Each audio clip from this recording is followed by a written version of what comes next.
दोस्तों, रामायण एक पवित्र ग्रंथ है जो भारत की संस्कृति की पहचान है। रामायण पढ़ने से व्यक्ति सत्य और मानवता के रास्ते पर चलना सीखता है। रामायण की हर एक कहानी जितनी प्रेरणादायी है उतनी ही रोचक भी है।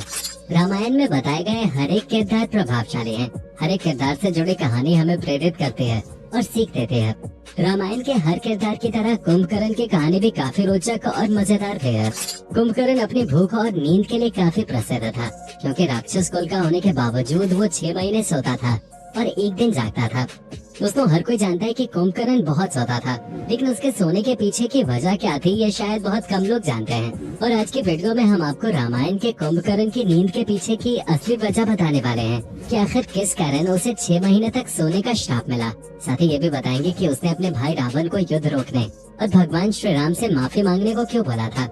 आइए जानते हैं रावण के भाई कुंभकर्ण की वो कहानी जो उसे एक ज्ञानी और धर्म के मार्ग पर चलने वाला राक्षस बताती है। दोस्तों, कुंभकर्ण की कहानी जानने से पहले जानते हैं कि आखिर कौन था कुंभकर्ण। दरअसल कुंभकर्ण रावण का सबसे छोटा भाई था। रावण के 2 भाई थे, विभीषण और कुंभकर्ण। कुंभकर्ण की माता का नाम कैकसी था, जो राक्षस कुल से थे। वहीं उसके पिता विश्रवा ब्राह्मण कुल के थे। यही कारण था कि रावण और उसके तीनों भाइयों में राक्षस कुल के होने के बावजूद ब्राह्मण का गुण था। जैसा कि हम जानते हैं कि रावण राक्षस होने के साथ साथ बहुत बड़ा ज्ञानी और शिव भक्त भी था, लेकिन आपको बता दें कि कुंभकर्ण भी काफी ज्ञानी और बहादुर था। हालांकि इन दोनों भाइयों में राक्षस के भी गुण थे, क्योंकि ये दोनों अपनी माता के साथ काफी समय बिताया करते थे। लेकिन विभीषण अपने पिता के साथ ज्यादा समय बिताया करते थे, जिसके कारण उनमें राक्षस का गुण बिल्कुल भी नहीं था। यही कारण था कि वो भगवान राम के बहुत बड़े भक्त थे। दोस्तों, आइए अब हम आपको कुंभकर्ण को दिए गए श्राप की कहानी बताते हैं। दरअसल कुंभकर्ण बहुत ही विशालकाय शरीर वाला बुद्धिमान और ताकतवर राक्षस था। उसकी ताकत के सामने तो भगवान इंद्र भी डरते थे। कुंभकर्ण को हमेशा से ही खाने का बहुत शौक था। विशालकाय शरीर होने के कारण वो एक बार में हजारों लाखों लोगों का खाना खा जाता था। उसकी सेना और राज्य के दास खाना जुटाते जुटाते थक जाते थे, लेकिन कुंभकर्ण की भूख समाप्त नहीं होते थे।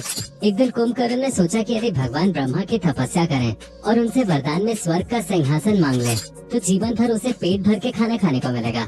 ये सोचकर कुंभकर्ण और उसके दोनों भाई रावण और विभीषण ने भी उसके साथ तपस्या करना शुरू कर दिया। वो भगवान ब्रह्मा का नाम जपते हुए लंबे समय तक तपस्या करते रहे। इधर भगवान इंद्र को भी डर था कि कहीं भगवान ब्रह्मा इनसे प्रसन्न होकर वरदान मांगने को ना कहें, और यदि उन्होंने ऐसा किया तो निश्चित ही कुंभकर्ण स्वर्ग का सिंहासन मांग लेगा।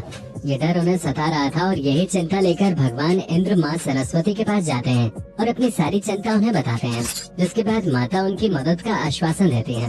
उधर भगवान ब्रह्मा कुंभकर्ण की तपस्या से प्रसन्न हो चुके थे और फिर वो उन तीनों को दर्शन देते हैं। भगवान ब्रह्मा कुंभकर्ण को मनचाहा वरदान मांगने के लिए कहते हैं। कुंभकर्ण वरदान के रूप में इंद्रासन मांगने वाला होता ही है कि माँ सरस्वती उसके जिह्वा यानी जीभ पर विराजमान होकर इंद्रासन के बजाय निंद्रासन बुलवा देते हैं। जब तक रावण और कुंभकर्ण ये समझ पाते हैं, तब तक भगवान ब्रह्मा तथास्तु बोल चुके होते हैं। इसके बाद जब कुंभकर्ण और रावण को इस बात का एहसास होता है तो भगवान ब्रह्मा को वरदान वापस लेने के लिए कहते हैं, लेकिन भगवान ब्रह्मा कहते हैं कि एक बार दे दिया गया वरदान वापस नहीं लिया जा सकता। इधर कुंभकर्ण को भी अपनी गलती का एहसास हो जाता है। वो भगवान ब्रह्मा के सामने रोने गिड़गिड़ाने लगता है। तब भगवान ब्रह्मा कहते हैं कि मैं वरदान तो वापस नहीं ले सकता, लेकिन इस वरदान के प्रभाव को कम जरूर कर सकता हूँ। हमेशा निद्रा में रहने के बजाय अब तुम 6 महीने जागोगे और 6 महीने निद्रा में रहोगे। जिसके बाद से कुंभकर्ण 6 महीने तक नींद में रहता था और 6 महीने जागने के दौरान पेट भर के खाना खाता था। लेकिन इस 6 महीने के दौरान वो इतना खाना खा जाता था कि पूरी लंका में खाने की कमी हो जाते थे और खाना न मिलने की सूरत में वो और गुस्से में आ जाता था, जिसके बाद वो अपने सामने आने वाली हर चीज को खाना शुरू कर देता था। रावण भी इस बात से बहुत परेशान था और उससे अपने भाई की हालत देखी नहीं जा रही थी। जिसके बाद रावण एक बार फिर से ब्रह्मा जी की तपस्या करता है और जब प्रसन्न होकर ब्रह्मा जी उसके सामने आते हैं तो रावण ब्रह्मा जी से कुंभकर्ण के 6 महीने जागने के वरदान को बदलने के लिए कहता है। जिसके बाद ब्रह्मा जी वरदान को बदल देते हैं और इस बार कुंभकर्ण को लगातार 6 महीने तक सोते रहने, वो केवल एक दिन जागने का वरदान दे देते हैं, जिससे कुंभकर्ण का सारा जीवन सोते हुए ही बीता। 6 माह तक निरंतर सोने के बाद वो केवल एक दिन के लिए जागता था और उस दिन बहुत सारा भोजन खाता, मदिरा पीता, नृत्य देखता और फिर से सो जाता। खैर दोस्तों, जैसा कि हम जानते हैं कि कुंभकर्ण का जिक्र रामायण में तब होता है जब माता सीता के अपहरण कर लेने के बाद भगवान राम और उनकी वानर सेना के साथ रावण का युद्ध होता है।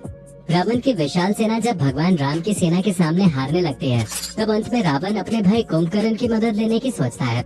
लेकिन उस समय कुंभकर्ण अपने निद्रा अवस्था में होता है और इतने विशालकाय भाई को गहरी नींद से उठाना बहुत ही कठिन काम था। फिर भी उसने अपनी लगभग आधी सेना को कुंभकर्ण को उठाने के लिए भेजा। इधर रावण की लाखों की तादाद में सेना भाला, तलवार और सीढ़ी लेकर कुंभकर्ण को जगाने चल पड़ते हैं। उधर कुंभकर्ण गहरी नींद में सोया हुआ था। सभी सेना उसे जगाने की बहुत कोशिश करते हैं। कुछ लोग सीढ़ी के जरिए उसके पेट पर चढ़ के उछल उछल कर उसे जगाने की कोशिश करते हैं, तो कोई नीचे उसके शरीर पर भाले का वार करके उसे उठाने की कोशिश करते हैं। लाख कोशिश करने के बाद भी जब कुंभकर्ण नहीं उठता, तब सेनाओं के मन में ख्याल आता है क्यों न इसे स्वादिष्ट भोजन परोसा जाए, क्योंकि कुंभकर्ण खाने का बहुत शौकीन था और शायद वो भोजन की सुगंध से उठ जाए। दोस्तों, ठीक यही हुआ। सभी सेनाओं ने विशाल मात्रा में विभिन्न प्रकार के स्वादिष्ट भोजन को जुटाया और भोजन की स्वादिष्ट सुगंध जब कुंभकर्ण की नाक में गई तो वो अपने आप उठ गया। जिसके बाद उसने भरपेट खाना खाया और खाना खाने के बाद वो सीधा अपने भाई रावण के पास गया। जब कुंभकर्ण रावण से मिला तो उसे रावण के द्वारा पूरी घटना का ज्ञान हुआ। रावण ने उसे बताया कि किस प्रकार उसने माता सीता का हरण कर लिया है, जिसके बाद श्री राम ने वानर सेना के साथ लंका पर चढ़ाई कर दी है और किस तरह इस युद्ध में रावण के कई योद्धा और भाई बंधु मारे जा चुके हैं। स्वयं रावण भी श्री राम के हाथों परास्त हो चुका है, इसलिए उसे समय से पहले श्री राम की सेना के साथ युद्ध करने के लिए जगाया गया है।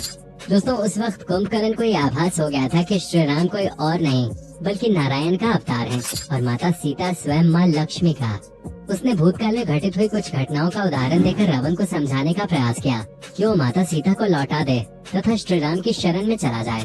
इसके साथ ही उसने ये भी कहा कि यदि उसने ऐसा नहीं किया तो राक्षस कुल का विनाश हो जाएगा। ये सुनकर रावण ने कुंभकर्ण पर बहुत क्रोध किया तथा उसे युद्ध में जाने का आदेश दिया। आखिर में जब कुंभकर्ण समझ गया कि अब रावण को समझाने का कोई फायदा नहीं, तो उसने युद्ध भूमि में जाकर नारायण के हाथों मरने का निश्चय लिया। जिसके बाद वो श्री राम के साथ युद्ध करने के लिए निकल पड़ा। दोस्तों, जब कुंभकर्ण अपना विशाल शरीर लेकर युद्ध भूमि में पहुंचा, तो वानर सेना में आतंक मच गया। ये देखकर कुंभकर्ण का छोटा भाई विभीषण उससे वार्तालाप करने आया। उसने कुंभकर्ण को श्री राम की सेना के साथ मिलकर धर्म का साथ देने को कहा, लेकिन तब कुंभकर्ण ने अपना धर्म अपने भाई व लंका के राजा के लिए लड़ना बताया। उसने विभीषण को भी गलत नहीं कहा और उससे कहा कि वो अपने धर्म का पालन करे और उसे अपने धर्म का पालन करने दे। जिसके बाद वो युद्ध करने के लिए आगे बढ़ा। कुछ ही देर में कुंभकर्ण ने युद्ध के मैदान में भीषण तबाही मचा दी। वो वानरों को अपने पैरों तले कुचलता हुआ आगे बढ़ रहा था और उन्हें चबाकर खा रहा था। इसी बीच में उसका हनुमान, लक्ष्मण, अंगद आदि से भी युद्ध हुआ, लेकिन उस वक्त ये सभी उसको रोक पाने में नाकामयाब रहे। जब वानर नरेश महाराज सुग्रीव उससे युद्ध करने आए तो वो बहुत प्रसन्न हो गया। उसकी योजना थी कि यदि वो सुग्रीव को ही बंदी बनाकर रावण के सामने ले जाएगा तो उससे वानर सेना का साहस टूट जाएगा। वो अपने राजा को बंदी बना देखकर वो निराश हो जाएंगे। उसने ठीक ऐसा ही किया और जब वो सुग्रीव को बंदी बनाकर रावण के महल की ओर ले जाने लगा तो पीछे से स्वयं श्री राम ने उसे चुनौती दी। कुंभकर्ण को पता चल गया था कि उसके सामने स्वयं नारायण आ चुके हैं। अब उसका अंत निश्चित है, लेकिन नारायण के हाथों मृत्यु होने से वो बेफिक्र था। उसने श्री राम के साथ भीषण युद्ध किया तथा अंत में भगवान श्री राम ने इंद्रास्त्र चलाकर कुंभकर्ण की दोनों भुजाएं काट दी। उसके बाद प्रभु श्री राम ने ब्रह्मदंड चलाया, जिससे कुंभकर्ण का सिर कटकर समुद्र में जा गिरा और अंत में प्रभु श्री राम ने कुंभकर्ण के पेट को काटकर अलग कर दिया और इस तरह कुंभकर्ण का वध हो गया। दोस्तों, जब कुंभकर्ण के वध किए जाने की खबर रावण को पहुंची तो रावण फूट फूट कर रोने लगा और मन ही मन सोचने लगा कि ऐसा कैसे हो सकता है। कुंभकर्ण जिससे भगवान इंद्रराज भी डरते थे, आखिर उसको एक आम इंसान ने कैसे मार दिया। लेकिन तभी उसको कुंभकर्ण की कही हुई बात याद आई कि श्री राम एक आम इंसान नहीं बल्कि भगवान नारायण का अवतार है। तब जाकर उसे अपने किए पर पछतावा हुआ कि उसने कुंभकर्ण की कही हुई बात आखिर क्यों नहीं मान ली।